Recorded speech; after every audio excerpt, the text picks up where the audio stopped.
Hello students, how are you all? I hope you are all fine and let's study today uh, the nationalism India part 9. Okay, इसका जो आज today हम लोग पढ़ेंगे new topic that how participants saw the movement. Okay, यहाँ पे देखिए topic समझने से पढ़ेंगे हम समझ में आ जाएगा थोड़ा कि हाउ पार्टिसिपेंट्स। ओके, यहाँ पर यह स्टूडेंट कि जो साल 5 जो नॉन कॉपरेशन मूवमेंट जो सिविल डिसोबीडियंस मूवमेंट हम लोगों ने भी पढ़ाई किया और वहाँ पर किस तरह से ये मूवमेंट चल रहा था आप लोगों ने उसे अच्छी तरह से समझा और किस तरह से नॉन कॉपरेशन मूवमेंट फेल हो गया, विड्रॉ कर दिया गया, सिविल डिसोबीडियंस का जो हाल हुआ। तो अब यहाँ पर देखिए कि पार्टिसिपेंट सॉ द मूवमेंट किस तरह से उनके देखने का नजरिया था मूवमेंट को। चलिए पढ़ते हैं। Like the Patidars of Gujarat and the Jats of UP, माने इस movement non cooperation salt movement and civil disobedience में जो गुजरात के पटीदार्स थे and Jats of UP Uttar Pradesh के थे, ये लोग क्या थे वो एक्टिव इन द मूवमेंट। ये सब क्या थे वेरी एक्टिव थे। कौन मूवमेंट में जो आंदोलन चल रहा था civil disobedience movement and non cooperation movement salt march movement ये जो चल रहे थे ये सब में क्या थे वे लोग एक्टिव थे।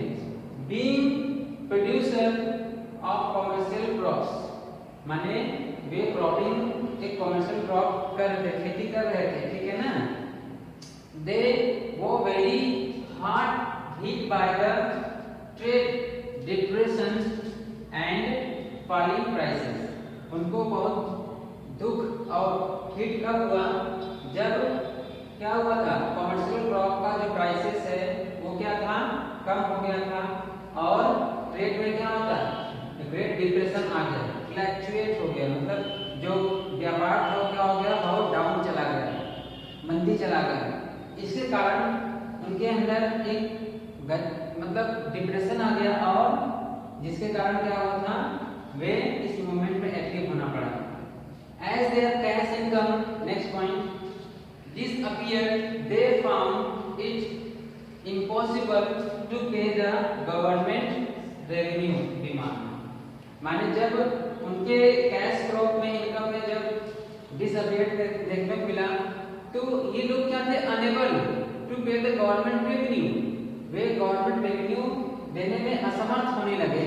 कौन ये सब जो पार्टिसिपेशन थे तो हुआ ये क्या हुआ and refusal of the government to reduce the revenue demand lead to the which spread क्या resentment। ओके, माने ये कि जब जो फार्मर्स थे जब उनका कैश क्रॉप में डिप्रेशन देखने को मिला और जिसके कारण क्या था वे गवर्नमेंट का रेवेन्यू नहीं दे सके तो उसके उनके अंदर क्या हुआ था एक क्या था एक डिसअपॉइंटमेंट देखने को मिला गवर्नमेंट के प्रति कि अब क्या होगा, अब हमारा क्या होगा, अब हम क्या करेंगे, उन्हें कुछ न कुछ तो करना पड़ेगा। और वह क्या होगा मूवमेंट को दूसरे नजरिए से देखने लगे, पार्टिसिपेट करने लगे। बात समझ में आ रहा था नहीं समझ में आ रहा? तो आई होप ये आपको 2 पॉइंट समझ में आया। नेक्स्ट पॉइंट इसके आगे हम पढ़ेंगे।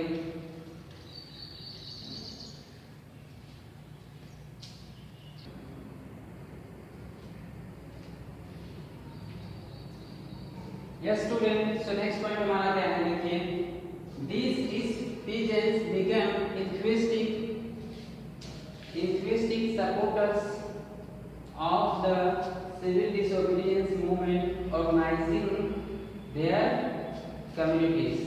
यहाँ पर एक वर्ड देखिए enthusiastic मीन्स क्या होता है मनयोग, माने पूरे एक साथ मिलकर क्या हुआ था जो रिच पीजेंट थे अमीर जो किसान थे उन्होंने क्या किया था एक साथ मिलकर किसको सपोर्ट किया था सिविल डिसोबीडियंस मूवमेंट को। बात समझना, अलग अलग कम्युनिटीज में क्या किया था उन्होंने पार्टिसिपेट किया था इस मूवमेंट को और आगे बढ़ाया था। ये समझ में आया आपको? अभी आगे चलते हैं।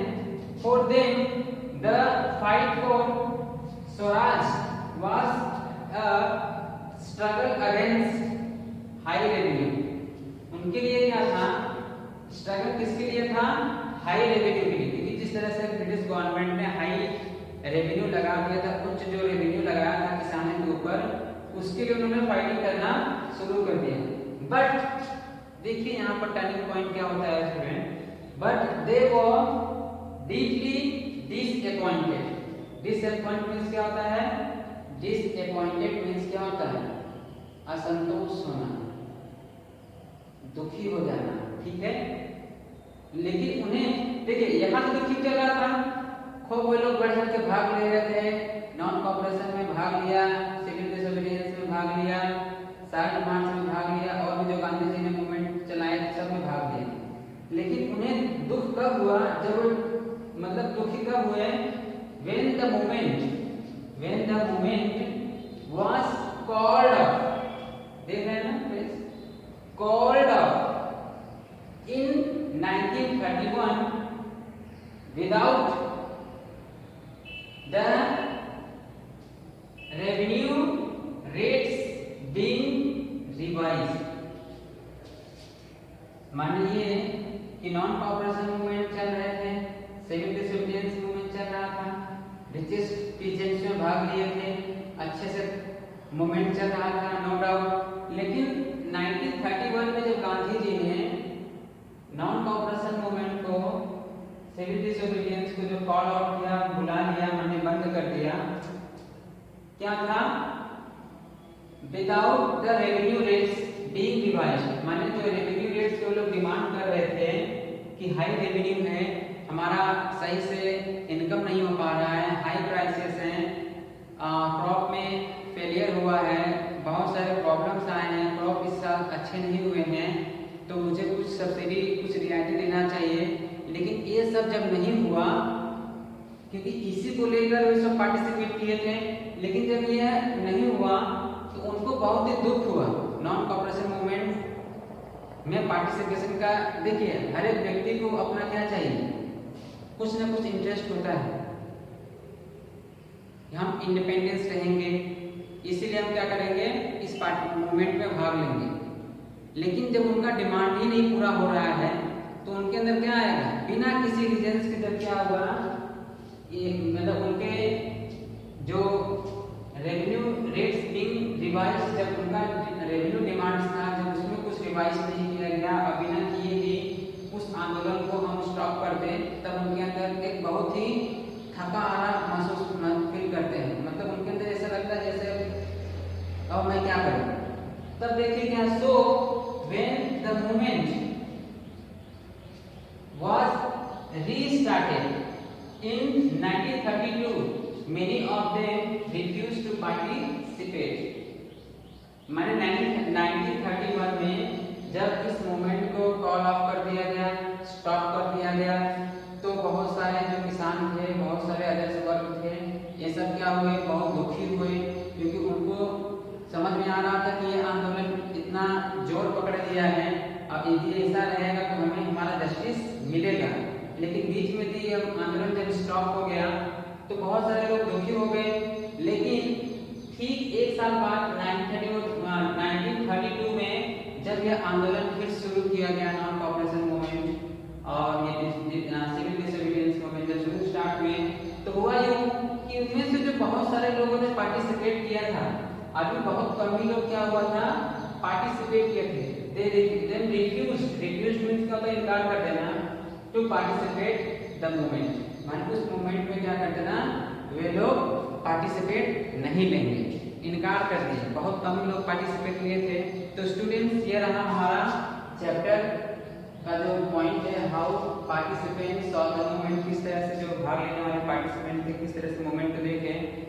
तो यह स्वाभाविक था कि उनके ऊपर जो बीत रहे थे वो सही नहीं था, तो इसीलिए क्या हुआ था? कुछ लोगों ने भाग लिया, कुछ लोगों ने भाग नहीं लिया। तो आई होप इस वीडियो के माध्यम से आपको ये कॉन्सेप्ट क्लियर हो गया होगा कि किस तरह से पार्टिसिपेशन का नजरिया था मूवमेंट में भाग लेने का। So you will watch the video once and 2 times, you will clear your concept about it that, and don't forget study the book, it will help you a lot. Okay students, So bye bye and take care about it that. Thank you.